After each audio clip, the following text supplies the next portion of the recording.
necessary steps like this. So this compound is not a chiral center. Hello everyone, welcome back to Plutus STEM. So today we are going to discuss a very important topic of stereoisomers, that is optical isomerism. So as you are aware that we have already covered up various constitutional isomerisms such as chain,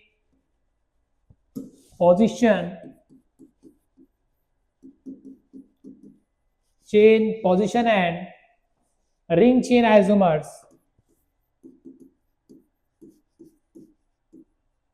tautomerism,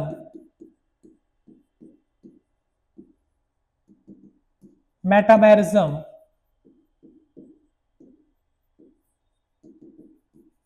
and geometrical isomerism, and one more, the functional group isomerism.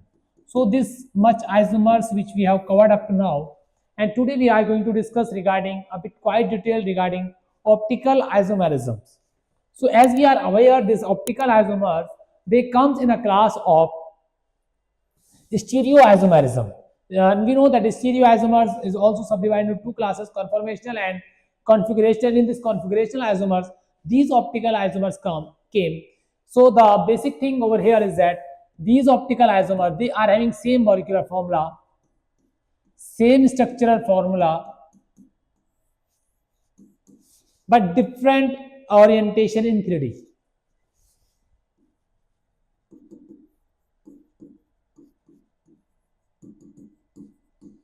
So on what basis we can see? So what are the, because all the stereoisomers, they are having this thing quite same, the orientation in 3D. So for this optical isomer, the special thing is that such isomers, they differ in their chemical property, generally regarding the plane polarized light, and we call it as plane polarized light. Behavior towards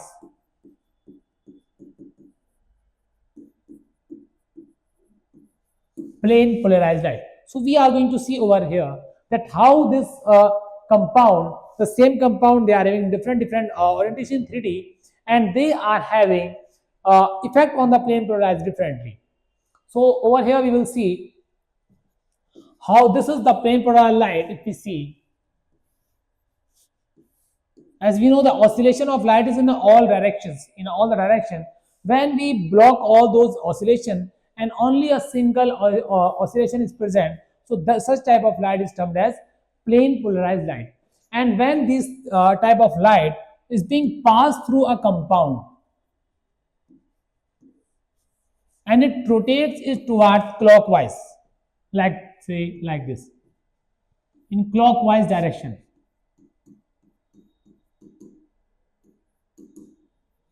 and another molecule, compound B, this is compound A, it will rotate the light towards anti-clockwise direction. If rest other things are same for these compound, like their constituent, their attachment, and their only their orientation in 3D is different, and they are providing with us this the rotation in the clockwise direction and in the anti-clockwise direction for the plane polarized light, such compound are being termed as optical isomers. They are being termed as optical isomers if they differ in the behavior with the this plane polarized light. Sometimes we will also see that they show a different behavior in a chemical reactivity also when this like say enantiomer, one enantiomer is reacting with the another enantiomer, so then we will see some difference in the chemical reactivity also. So now you might be aware that what is the enantiomer, what is the diastereomer. The whole thing we are going to discuss in quite detail in the upcoming slides only. So now before going to that, I will just give you a quick review about what is the chiral center.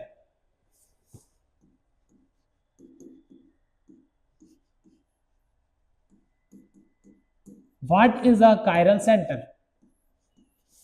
So before studying this quite detail, we need to know about this chiral center.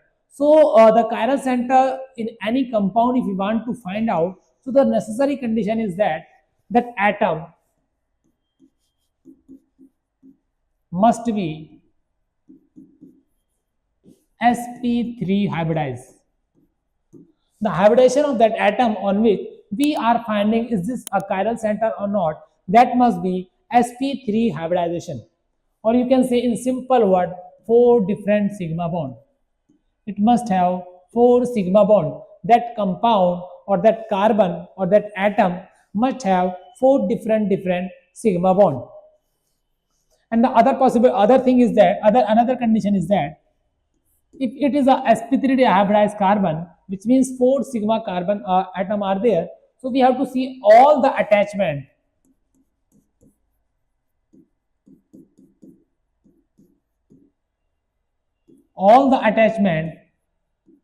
must be different. All the attachment at that sigma carbon where we are having 4 sigma bonds, so attachment over that carbon or at that atom must be different. All the atom must possess a different atom. So let's say I will show you over here, if we are having a compound like this CH, okay, carbon, hydrogen, hydrogen, hydrogen, hydrogen. So if we see over here, this is a sp3 hybridized carbon. Though first condition is fulfilled, but the second condition was that all the atom must be different. But here we are seeing all the atom are same.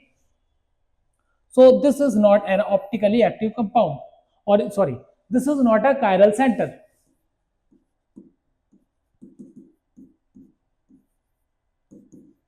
This is not a chiral center because the second thing is not same. Or in you can also write that no two attachment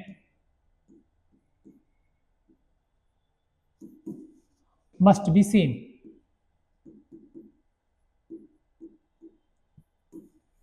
No two attachment must be same.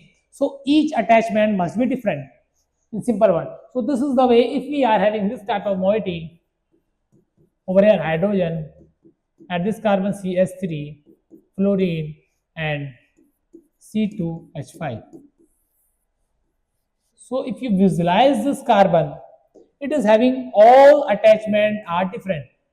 The first condition is it is sp3 hybridized carbon, and the second condition is that it is having all the attachment as sp3 hybridized. All the attachment are sp3 hybridized. So this is going to be a chiral center. This is going to be the chiral center. Now to visualize a chiral compound, so we have to see various other factors are there. This was for the chiral center.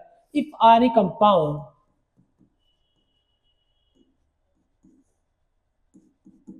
possess only one chiral center, only one chiral center. If we are having a compound that possesses only one chiral center, so that compound will be optically active, which means it is going to show the optical isomerism because it is having only one chiral center. So, but if we are having no chiral center, if the similarly, if we are having if any compound possess no chiral center, no chiral center. If we are having such compound which is having no chiral center, which means within a whole compound, zero chiral center is present. Zero chiral center is present. So then we can say that this compound is optically inactive. So the second thing is that if our compound is having more than one chiral center, then there are certain conditions. How we can know if more than one chiral center?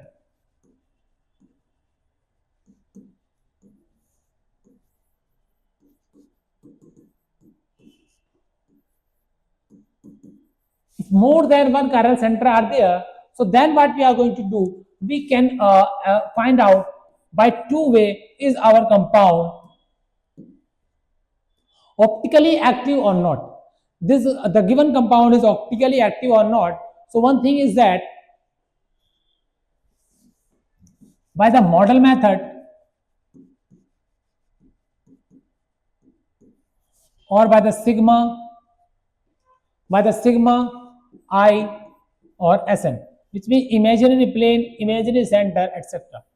So these are like a model method or this second method. So this model method is that we are having a compound and we will make an image of that, and we will model, and we will make an image of that image again, we will make a model of that image also, and then we will try to superimpose them. Are they superimposed or not? So this is a very hectic process, but this one is a quite simple process to know that a compound is chiral compound or not a chiral compound. So let's say this we will discuss some quite few examples over here. Let's say this is our compound, this is fluorine over here, and this is also fluorine over here, hydrogen at this side, hydrogen at this side. If you visualize this you can say compound, so what you can see over here,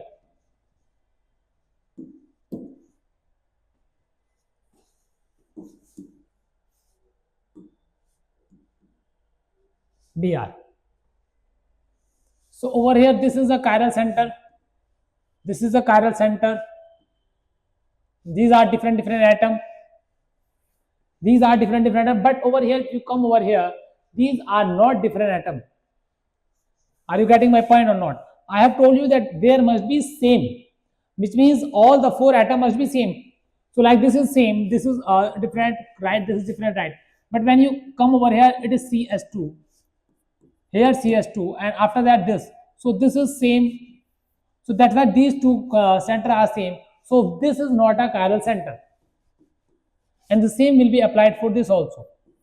So like this we have to take necessary steps like this. So this compound is not a chiral center because the first condition is not, second condition is not fulfilling over here, all the atoms are different, that is not fulfilling over here.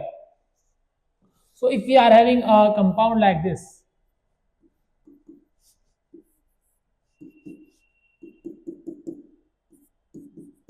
over here if you see, this is a chiral compound, sorry, this is a chiral center, this center is a chiral center because over here hydrogen, now this is a chiral center because over here we are having HCS3, and this side it is having CS2, and this side is having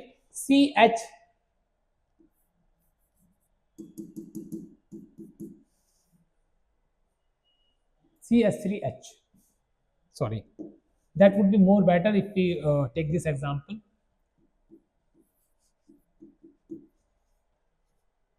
Like this.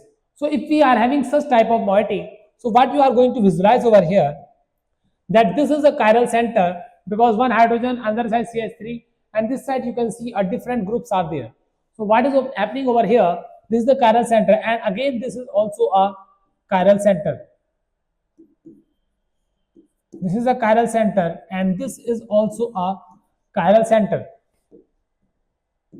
So now to know this, is the whole compound chiral or not, we have to see is there any you can say plane, we can put up imaginary plane over here or not. So if we are putting an imaginary plane over here, so this CS3 is above side and this CS3 is below side, so we cannot put an imaginary plane at this compound in any way. So that's why this compound is optically active compound. Similarly, the same example, this quite similar example, if we are having like this, CS3, hydrogen and hydrogen. In this compound, we can have a plane over here. So this is a optically inactive compound. This is a optically inactive compound because over here we can see a plane is possible, sigma. When a sigma I or Sn is possible, that compound is optically inactive. So there are certain reasons why this is optically inactive due to the internal compensation. If this chiral center is rotating its toward left side, so this will be rotating its toward the right side. And overall, this molecule will not rotate the polarized light in any direction. So such thing we have to take care of while solving such type of problems in our exam. That this is a very important example I have shown you, that in this the only difference was this 3D orientation of this carbon. The rest thing is quite same. Sorry, this carbon. This is above the plane, and in this case it is below the plane. So only this slight orientation changes the whole concept of this compound, that one is optically active and another is optically inactive. So this is an you can say such type of compound, they are termed as meso compound. Such compound are termed as meso compound because there is an internal compensation.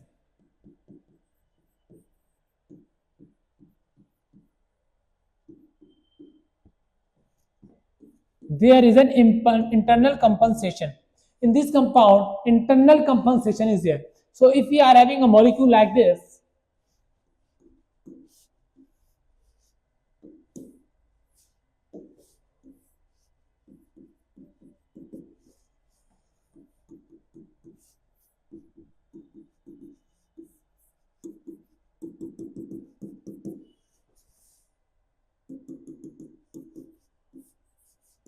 these are now two different compounds. So if you visualize over here, that which compound is like a chiral center, if you see, all the position are different in this compound also and in this compound also. So if you visualize both of these compounds, so what we are going to see over here, that in the both of these compound, this these two carbon atoms are in the same plane, and this fluorine is above the plane, and in this case the fluorine is below the plane. So the only difference is this orientation of this fluorine and hydrogen, they are interchanging. And we can see over here, if this compound is having rotating, let's say toward the right side, so this will be rotating toward its opposite direction. Both are going to rotate affect the light in the opposite direction.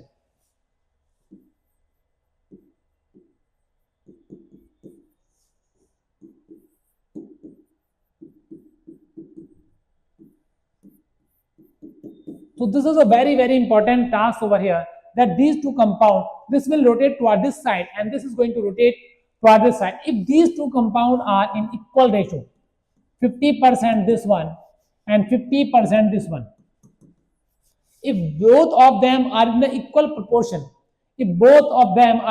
proportion, then such compound is termed as a racemic mixture.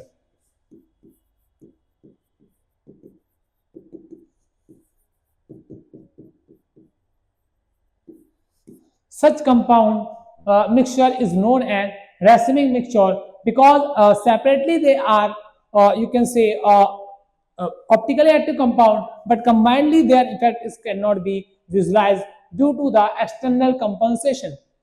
This is rotating toward right side, so it would be rotating toward the left side. So overall you will see that there is no rotation of plane polarized light. So this is the way how we see this R, and we will also discuss regarding the R and S nomenclature when we will be discussing a bit in quite detail regarding the enantiomers and diastereomers, because most of the time we study these enantiomer and diastereomer combinedly, because when we provide the enantiomer, the sidewise we also have the diastereomers. So these stereoisomers, one more thing I will tell you, and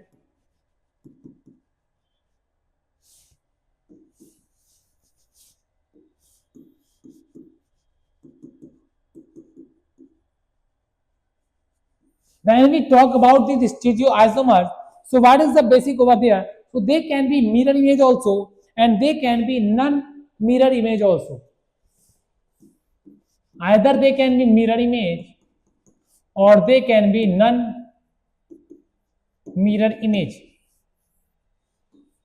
If these are the configurational diastereomer or stereoisomers, so they can be mirror image also and non-mirror image. So if they are non-mirror image of each other, so they are termed as diastereomers.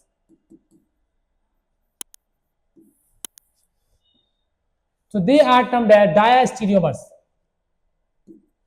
They are termed as diastereomer, and when they are mirror image of each other, so then we will see either the image is non-superimposable mirror image or not.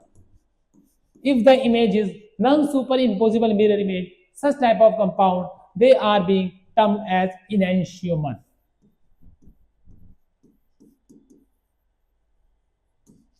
And if the mirror image is same, so they are the similar compound only, the original compound only. There is no difference between those two compounds.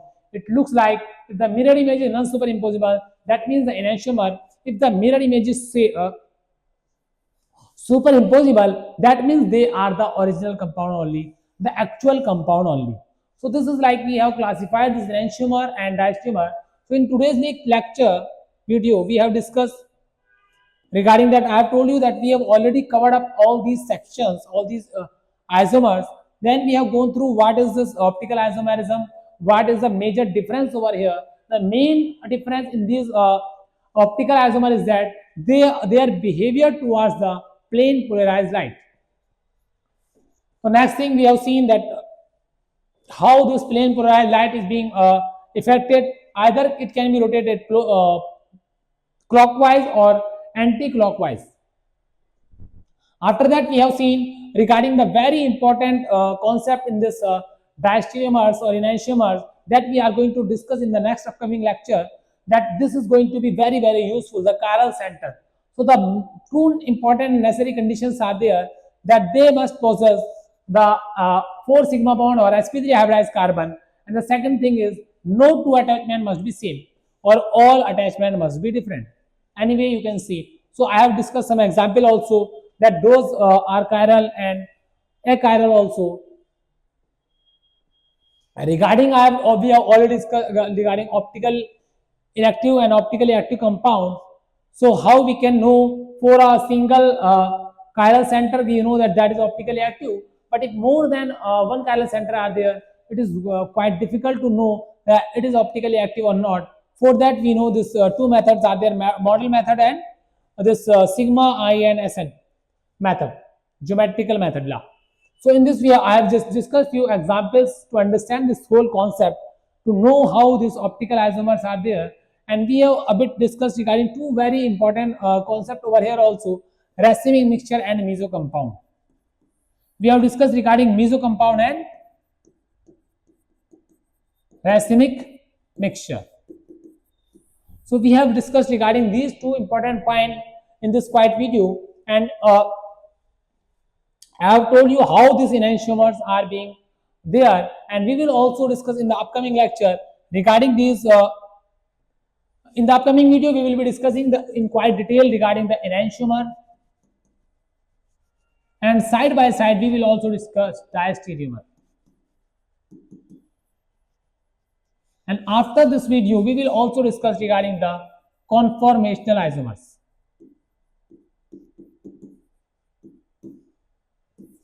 So we continued with this video series, so that all the stereochemistry is being covered. We are covering over here. So please be there, so that we are being enthusiastic to provide you the more videos regarding these general organic chemistry. That's all for today. Thank you.